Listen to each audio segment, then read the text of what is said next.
Hello दोस्तों, नमस्ते, प्रणाम। मैं सुषमा पंडित अपने यूट्यूब चैनल पर आप सभी का स्वागत करती हूं। आज मैं आप सबके लिए बहुत सुंदर सा दहेज गीत लेके आई हूं। अगर आप लोगों को पसंद आता है तो लाइक कीजिए, शेयर कीजिए और कमेंट में गीत कैसा लगा ये ज़रूर बताएं। और वीडियो को फुल देखिएगा, तभी गीत का आनंद मिलेगा, क्योंकि दहेज गीत है, बहुत सुंदर सा गीत है।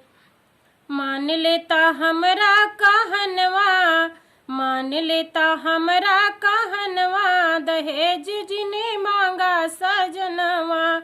मान लेता हमरा कहनवा, दहेज जनी मांगा सजनवा।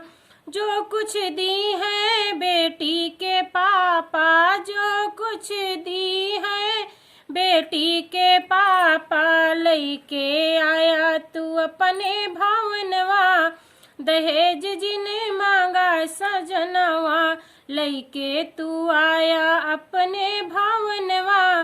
दहेज जनी मांगा सजनवा। मान लेता हमरा कहनवा, दहेज जनी मांगा सजनवा।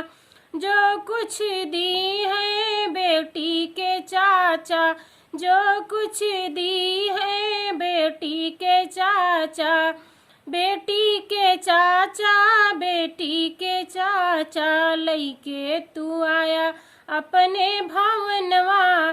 दहेज जिने मांगा सजनवा, लइके तू आया अपने भवनवा।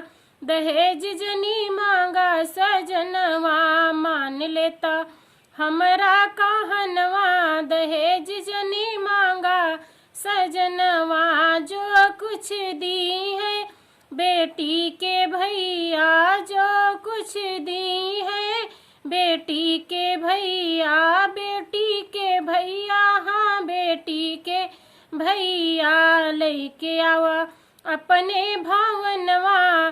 दहेज दिन मांगा सजनवा, लइके आवा अपने भवनवा। दहेज जनी मांगा सजनवा।